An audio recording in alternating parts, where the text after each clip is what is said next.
네, 우리 성도님들은 인생의 소망을 어디에 두고 살아가십니까? 오직 우리 예수님만이 우리의 참 소망 되심을 고백합니다.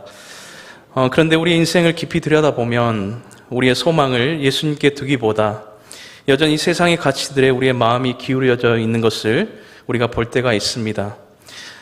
저와 가까우신 분 중에 신앙생활을 꽤 열심히 하신 분이 계십니다. 그분의 헌신의 모습을 보면서 저는 늘 그분이 예수님과 동행한다 그렇게 생각했습니다. 그런데 하루는 저와 깊은 대화를 하면서 이렇게 이야기하시더라고요. 예수님을 잘 믿어도 내가 쓸 것은 내가 챙겨야 된다. 네, 돈 없으면 힘들다라고 이야기하시면서 그 다음 말이 조금 더 충격적이었습니다. 그래서 본인은 사실 11조 하지 않는다라고 이야기했습니다.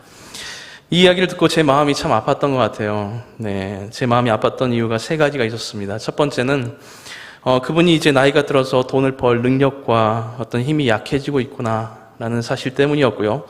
두 번째 이유는 늘 돈에 쪼달리면서 그 불안해하는 그 삶을 보면서 제가 사업을 하던 시절 그 마음이 공감이 되었기 때문입니다. 그리고 세 번째 이유는 그렇게 열심히 신앙생활을 하면서도 여전히 예수님을 그의 소망으로 붙들지 못하고 있다는 사실 때문이었습니다. 예수님을 나의 삶의 주인으로 모신다고 고백하면서 나의 소망을 주님께 두지 못하는 모습이 그분에게만 있는 모습이겠습니까? 저에게도 이러한 모습이 있음을 보게 되는 것 같습니다. 우리의 소망을 하나님께 두면서도 여전히 세상에도 우리의 소망을 두고 살아갑니다. 분명히 이 세상에는 아무런 소망이 없음을 알면서도 말입니다. 어떤 분들은 돈이 많으면 든든한 내일이 보장된다고 말합니다. 그리고 어떤 분들은 자식만이 소망이다 라고 말하기도 하죠. 어떤 분들은 인생의 소망은 오직 로또라고 이야기하면서 그렇게 매주 로또를 사시는 분들을 보았습니다. 저도 그런 시기가 있었습니다. 네, 로또 평균 당첨 금액을 제가 잠깐 보니까요. 졸리니까 제가 말씀드리겠습니다. 네, 한 10억 정도의 세금을 떼고 나면 약 10억 정도를 받는다고 합니다. 사실 10억 정도면 서울에 아파트 한 채 사실 사기가 어려운 돈이죠. 그래서 요즘 젊은이들은 조금 업그레이드 돼서 한국의 로또에는 소망이 없다라고 이야기하면서 미국 로또를 사기 시작했습니다. 네, 미국 로또를 보니까 당첨 금액이 어마어마합니다. 네, 1조가 넘어갑니다. 네. 자, 여러분들의 눈빛이 빛나고 있습니다. 네, 상상만 하더라도 우리에게 이렇게 소망이 생겨나는 것 같은데요. 이것이 우리의 인생인 것 같습니다. 요즘 시대에 실제로 많은 젊은이들과 성도님들이 교회를 떠나고 있습니다. 떠나는 이유는 참 다양하겠지만 그 중에 하나, 그들이 추구하는 소망을 교회에서 발견하지 못한 이유도 분명히 있을 거라는 생각이 듭니다. 오랜 시간 교회를 다녔지만 왜 교회를 다녀야 하는지 이유를 찾지 못하고 소망을 경험하지 못하고 많은 젊은이들이 교회를 떠나고 있습니다. 세상이 추구하는 가치와 또 교회가 추구하는 가치들을 옆에 두고 비교하면서 어느 쪽이 더 좋은지를 선택합니다. 많은 경우에는 세상이 주는 소망과 또 성경이 말하는 소망을 같이 붙들며 살아가려고 합니다. 그리고 세상에서 형통하는 방법과 길을 이 성경에서 찾으려는 모습을 보게 되는 것 같습니다. 만약에 하나님의 말씀을 통해 세상이 말하는 그 형통과 성공을 얻고자 하는 마음이 있다면 우리는 결코 하늘의 소망을 온전히 꿈꿀 수도 없고 그 소망의 감격을 온전히 누릴 수 없음을 기억해야 할 것입니다. 우리의 소망이 정말 예수님께 있습니까? 자녀들에게 또 남편이나 부인에게 그리고 가까운 친구들에게 비춰지는 나의 모습은 어떤 모습입니까? 오직 예수님께만 소망이 있는 모습으로 그렇게 살아가십니까? 아니면 세상의 소망과 또 하늘의 소망이 섞여 있는 그런 모습입니까? 오늘 우리가 나누는 말씀을 통해 혹시 나의 소망이 하늘에 있지 않고 여전히 이 세상에 있다면 우리의 소망을 오직 예수님께로 집중하는 귀하고 복된 시간 되길 소망합니다. 우리가 잘 알고 있듯이 히브리서는 그리스도의 도를 따르는 히브리인들에게 쓰인 편지입니다. 당시 로마에서 그리스도인들은 많은 핍박을 받고 있었습니다. 그리스도인들을 잡아 처형하도록 로마 황제였던 네로가 공식적으로 전 지역에 선포했습니다. 예수를 믿는 자는 남녀노소를 막론하고 잡아갔습니다. 그리고 맹수들의 밥이 되게 하였습니다. 그 외에도 정말 잔혹한 방법으로 그들을 처형하였습니다. 이로 인하여 많은 그리스도인들이 핍박을 견디지 못하고 유대교로 돌아가는 일들이 발생했고, 또 신앙을 저버리는 일들이 계속해서 그렇게 일어나게 되었습니다. 당시 그리스도인들에게 이 신앙이란 생과 사의 문제였던 것입니다. 히브리서의 저자가 누구인지 사실 정확하게 밝혀지지는 않았지만, 확실한 것은 이 편지를 쓰고 있는 저자 또한 이렇게 강력한 로마의 핍박 속에서 지금 견디며 또 버티고 있는 상황이라는 것입니다. 사랑하는 성도 여러분, 나와 똑같은 시기에 똑같은 고난을 겪고 있는 누군가가 나에게 위로의 편지를 썼다고 생각해 보시기 바랍니다. 이는 그 어떤 편지보다 당시 그리스도인들에게는 큰 위로와 힘이 되었을 거라고 저는 그렇게 생각합니다. 저는 히브리서 저자가 그들에게 건네고자 했던 그 핵심의 내용을 한마디로 이렇게 표현하고 싶습니다. 견디면 승리한다. 히브리서에서 말하는 이 신앙은 바로 견디고 버티는 신앙이었습니다. 왜냐하면 그리스도인들에게 이 땅에서의 삶이 전부가 아니라 이와 비교할 수 없는 영광스럽고 아름다운 나라가 우리에겐 보장되어 있기 때문입니다. 로마서에서 바울은 우리가 이 땅에서 당하는 고난에 대해서 생각하건대 현재의 고난은 장차 우리에게 나타날 영광과 좋게 비교할 수 없도다 라고 말씀하고 있습니다. 장차 우리에게 나타날 영광을 소망하며 그 영광에 이르기까지 문제와 고난이 많은 이 세상을 버티고 견디며 살아가는 것이 바로 그리스도인들의 삶이라는 것입니다. 이런 면에 있어서 히브리서는 지금 시대에 살아가는 우리에게 매우 필요한 말씀이라고 저는 그렇게 믿습니다. 이 시대에 믿음을 온전히 지킨다는 것이 얼마나 힘든지 모릅니다. 로마 시대와 같이 직접적인 핍박이 우리에게 가해지는 건 아니지만 기독교를 향한 비난이 날로 거세지는 이 시대 속에서 우리는 살아가고 있습니다. 기독교인들을 향한 세상의 시선이 결코 좋지 않습니다. 이런 시대를 살아가는 우리에게 이 히브리서는 믿음을 붙잡고 끝까지 견디며 또 버티라고 그렇게 말씀하고 있습니다. 특별히 오늘 본문의 내용은 우리가 믿음을 지키기 위해서는 우리가 만났던 그 믿음의 사람들을 기억하라고 그렇게 말씀하고 있습니다. 우리 7절을 한번 읽어볼까요? 같이. 하나님의 말씀을 너희에게 일러주고 너희를 인도하던 자들을 생각하며 그들의 행실의 결말을 주의하여 보고 그들의 믿음을 본받으라. 아멘. 우리는 때로는 우리가 같은 처지에 있는 사람들을 통해서 참 많은 위로와 도전을 받게 됩니다. 히브리서 저자는 이 독자들을 믿음 위에 굳건하게 서게 하기 위해서 전의 내용들을 보면 11장에서는 구약에 나타난 그 믿음의 선조들에 대해서 이야기를 합니다. 그들의 굳건했던 믿음에 대해서 이야기하고요. 또 그리고 12장에서는 이 땅에 오셔서 많은 고난을 당하셨던 예수님을 기억하라 라고 그렇게 말씀하고 있습니다. 그리고 13장에 와서는 그 대상이 조금 더 구체적으로 바뀝니다. 즉 그들의 눈으로 보았던 믿음의 사람들에 대한 이야기입니다.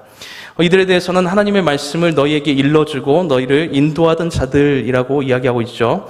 이들이 누구인지 쉽게 이야기하자면 그들에게 복음을 소개했던 사람들입니다. 그리고 그들의 믿음이 성장하도록 하나님의 말씀을 가르쳤던 자들이고 그들과 함께 믿음이 성장할 수 있도록 그들을 옆에서 믿음의 본으로 그들을 양육했던 그런 사람들을 말하는 겁니다. 그들을 어떻게 하라고 하고 있죠? 생각하라 라고 이야기합니다. 이 생각하라는 말은 사실 기억하라 라는 말입니다. 이 단어를 통해서 우리가 추측할 수 있는 사실이 있습니다. 이들은 더 이상 그들과 함께하지 않기 때문에 그들을 기억하라 라고 지금 이야기하고 있는 것입니다. 학자들은 아마도 그 믿음의 선배들이 이미 로마의 핍박에 인하여 순교를 당했을 것이다. 그 자리에 없었을 것이다 라고 이야기를 합니다. 자신들을 말씀으로 가르쳤고 또 여러 가지 신앙의 모범을 보였으나 핍박으로 인해 순교를 당한 그들의 그 지도자들을 기억하라 라고 말씀하고 있는 것입니다. 그리고 이어서 그들의 행실의 결말을 주의하여 보라 라고 말씀하고 있죠.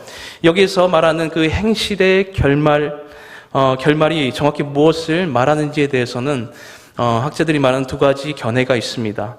대부분의 라틴 주석가들은 이에 대해서 순교로 장식한 증언사역의 영광스러운 최후라고 주장합니다. 말이 좀 어렵죠? 제가 또 설명하겠습니다. 그리고 다른 견해로는 그들의 전 생애에서 나타난 매일의 행동의 성과와 또 남긴 업적을 이야기한다라는 주장입니다. 저는 사실 이 두 주장 모두 일리가 있다라고 생각합니다. 그런데 첫 번째 견해에 조금 더 동의하는 입장으로 말씀을 풀어가도록 하겠습니다. 바로 이 마지막 행실은 행실의 결말은 바로 순교로 장식한 증언 사역의 영광스러운 최후입니다. 그러니까 그들이 순교로 맞이한 죽음의 모습을 의미하는 것입니다. 죽음으로 증명한 사명자의 믿음 정도로 이해하시면 될 것 같아요. 어떤 사람들의 믿음을 우리가 확인하기 위해서 가장 정확한 시기는 어쩌면 그 마지막 죽음의 순간이지 않나라는 생각이 듭니다. 죽음이 내 앞에 닥칠 때에 우리가 가진 믿음이 비로소 진가를 발휘하게 됩니다. 믿음의 사람들은 죽음의 순간에 반드시 하나님의 영광을 보게 될 줄 믿습니다. 스데반이 돌로 맞아 죽던 그 직전에 하늘이 열리고 예수 그리스도가 하나님 우편에 서신 것을 보았습니다. 핍박으로 인하여 순교당했던 이들에게도 아마도 이와 같은 동일한 영광의 순간이 임하지 않았을까 하는 생각이 듭니다. 이들이 보여줬던 이 믿음은 죽음 앞에서도 굴복하지 않는 강력한 믿음이었습니다. 그들이 이런 믿음을 가질 수 있었던 이유가 무엇이었겠습니까? 그 이유는 그들의 소망을 이 땅이 아닌 바로 하늘에 두었기 때문인 줄 믿습니다. 이는 모든 소망을 예수님께 둔 믿음입니다. 온전한 믿음이라고 할 수 있겠습니다. 저는 저와 여러분들이 우리의 모든 소망을 하늘에 두길 소망합니다. 이것이 우리가 이 땅에서 어떤 고난과 환난을 당할지라도 견디고 버티게 하는 힘이 될 줄 믿습니다. 이렇게 모든 소망을 하늘에 둔 그 신앙의 선배들이 우리 곁에 지금 있습니다. 누구나 한 명쯤은 내가 롤 모델로 삼았던, 나를 복음으로 소개해줬고 또 말씀으로 잘 가르쳐줬고 양육시켰던 그런 믿음의 선배들이 있는 줄 압니다. 네, 특별히 오늘 에녹 찬양대가 이렇게 찬양을 했는데요. 저는 매일 청년들과 이 시간에 밑에서 드리기 때문에 어떤 성가대가 하는지 잘 몰랐습니다. 네, 그런데 원래 이렇게 에녹 찬양대가 하나요? 아니면 오늘만 이렇게 하시는 건가요? 네, 오늘 딱 맞아 떨어지네요. 네, 제가 말씀드리고 싶은 분들이 여기 찬양하고 있습니다. 우리의 믿음의 선배들, 우리에게 본이 되는 분들, 우리 권사님들, 장로님들, 그리고 또 목사님들이 있죠. 네, 이런 분들의 오늘 우리가 말씀하는 이 말씀이 바로 이러한 믿음의 선배들이 우리 곁에 있다는 겁니다. 그리고 그들의 믿음의 생활을 주의 깊게 살펴보고 그들을 본받으라 라고 지금 히브리서 기자는 말씀하고 있는 것입니다.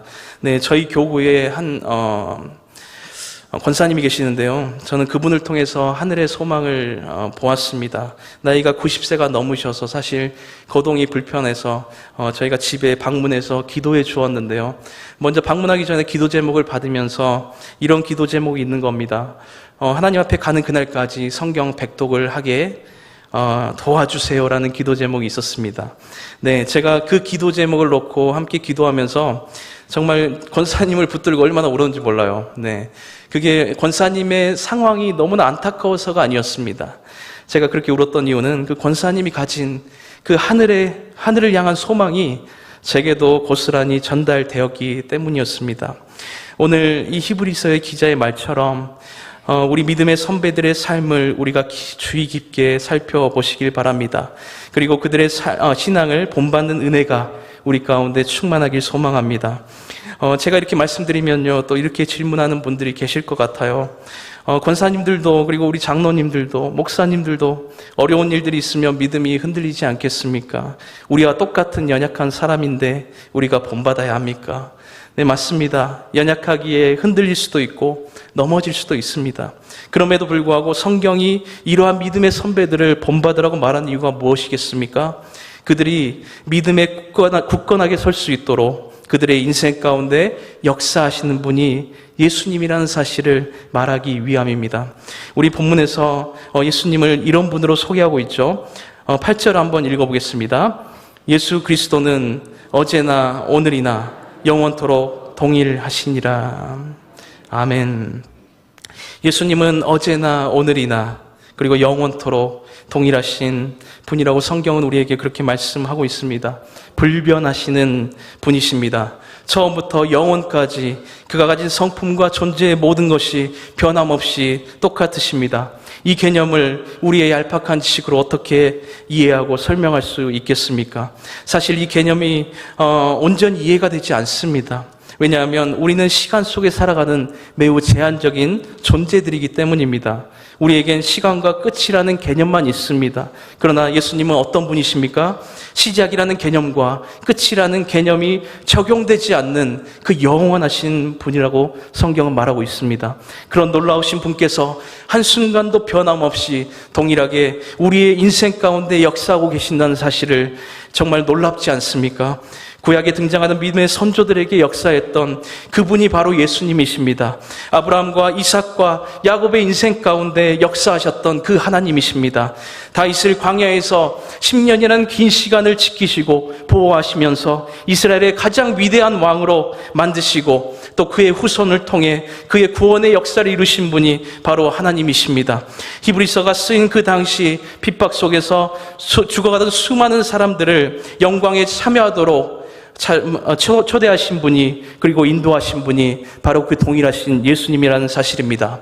그리고 우리가 살아가는 이 현재에도 예수님께서는 노아의 인생에서 역사하셨던 것처럼 아브라함과 이삭과 야곱과 또 다윗의 인생에서 역사하셨던 것처럼 수천 년이 흐른 지금 현재를 살아가는 우리들에게도 동일하게 우리를 사랑하셔서 우리가 믿음 안에 굳건하게 설 수 있도록 우리를 놓지 않고 붙들고 계신다는 사실입니다. 그리고 어제와 오늘도 또 내일도 하나님께서는 우리 가운데 동일하게 역사할 줄 믿습니다. 오직 우리의 소망을 영원토록 동일하게 역사하시는 예수님께만 두시기를 소망합니다. 이어서 9절에서는 우리가 세상을 살아가면서 우리의 소망을 온전히 예수님께 두기 위하여 지켜야 할 것들에 대해서 말씀하고 있습니다. 우리 9절을 함께 읽어보겠습니다. 여러 가지 다른 교훈에 끌리지 말라. 은혜로서 굳게 함이 아름답고 음식으로서 할 것이 아니니 음식으로 말미암아 행한 자는 유익을 얻지 못하였느니라. 아멘. 첫 번째 우리가 지켜야 될 모습은 뭐죠? 여러 가지 다른 교훈에 끌리지 말라는 겁니다. 당시 그리스도인들의 가장 견디기 힘든 것 중에 하나가 바로 이 유대인들의 달콤한 유혹이었습니다. 너희가 그리스도의 도를 포기하고 다시 유대교로 돌아오면 너희는 살 것이다, 안전할 것이다 라고 그들의 마음을 유혹했습니다. 너희가 살 수 있는 소망이 너희가 예수 그리스도를 버리는 것뿐이 없다, 예수를 포기하면 된다라고 말하는 겁니다. 그리고 유대교로 다시 돌아오라, 어차피 같은 하나님이지 않냐 라고 말하고 있는 겁니다. 세상은 이처럼 정말 교묘한 소리로 우리에게 더 좋은 소망이 있다고 그렇게 이야기를 합니다. 돈이 많으면 인생이 행복하다고 말하죠. 명예를 얻으면 많은 사람들에게 존경을 받는 행복한 인생을 살게 된다, 그렇게 말합니다. 소망이 가까운 곳에 이 땅에 있다고 이야기합니다. 누구나 시간을 투자해서 노력하면 쟁취할 수 있다고 말합니다. 이것이 바로 세상의 소망입니다. 물론 돈이 있으면 편하고 좋죠. 저도 돈 많으면 좋겠습니다. 네, 성공하면 좋죠.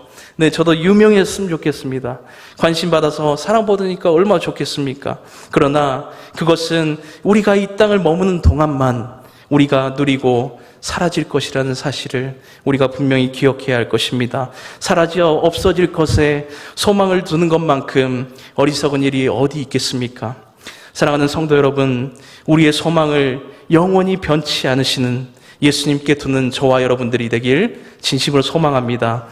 네, 우리의 소망을 온전히 예수님께 두기 위해서 우리가 지켜야 할 두 번째, 우리의 마음을 은혜로 굳게 하는 것입니다. 이 세상에 가장 잘 변하는 것이 있다면 바로 사람의 마음일 것입니다. 여자의 마음은 갈대라는 말은 사실 옛말인 것 같습니다. 요즘은 남자의 마음도 갈대인 것 같아요. 네, 성별에 관계없이 사람의 마음은 갈대처럼 작은 문제에도 작은 바람에도 이렇게 흔들립니다. 히브리서 기자는 우리의 마음을 굳게 하라고 말하고 있는데요. 무엇으로 굳게 하라고 말씀하고 있습니까? 은혜입니다. 은혜로 너희의 마음을 굳게 하라라고 말씀하고 있죠. 이 말씀을 보면서 지난 부흥회 때 제가 받았던 은혜의 말씀이 기억났습니다. 김희석 교수님께서 뭐라고 하셨죠? 우리는 은혜 받은 자입니다 라고 말씀하셨죠. 이 은혜는 어떤 은혜를 말하는 겁니까? 하나님께서 우리에게 주신 최고의 선물을 의미합니다. 바로 예수 그리스도께서 우리의 죄를 대신 지시고 십자가에서 죽으시고 부활하심으로 우리가 얻게 된 그 영생의 선물입니다. 이 영생의 소망이 우리 안에 있다면 우리의 마음은 굳건하게 되지 않겠습니까? 우리의 소망이 자꾸 세상을 향할 때가 언제입니까? 우리가 받은 은혜를 잊어먹을 때입니다. 받은 은혜가 그 가치가 날로 퇴색해지고 약해질 때입니다. 혹시 나의 소망이 하늘이 아닌 이 세상을 여전히 향하고 있다면 내 안에 주님이 이루어주신 그 은혜가 약해지진 않았는지 내 마음을 한번 깊이 살펴보는 시간이 되길 소망합니다. 그리고 다시 예수님께서 우리에게 베풀어 주신 그 은혜를 기억하심으로 우리의 마음을 굳게 하시기를 소망합니다. 말씀을 정리합니다. 우리 예수님은 어제나 오늘이나 또 영원토록 동일한 하나님이십니다. 그분은 성경의 위대한 믿음의 영웅들을 구원하신 분이십니다. 로마 시대의 핍박 속에 순교당했던 수많은 믿음의 선진들을 하나님의 영광에 참여하도록 인도하신 분이십니다. 그리고 지금 우리의 삶에 동일하게 역사하셔서 우리를 구원으로 지금도 인도하고 계시는 분이십니다. 우리의 소망을 온전히 예수님께 두시길 소망합니다. 그러기 위해서는 세상의 여러 가지 다른 교훈이나 달콤한 유혹 소리에 끌리지 않도록 우리의 마음을 지켜야 할 줄 믿습니다. 우리의 마음을 은혜로 굳게 하시기를 진심으로 소망합니다. 우리의 소망이 이 땅에 있지 않고 오직 불변하시는 예수님께 있음을 고백합니다. 기도하겠습니다.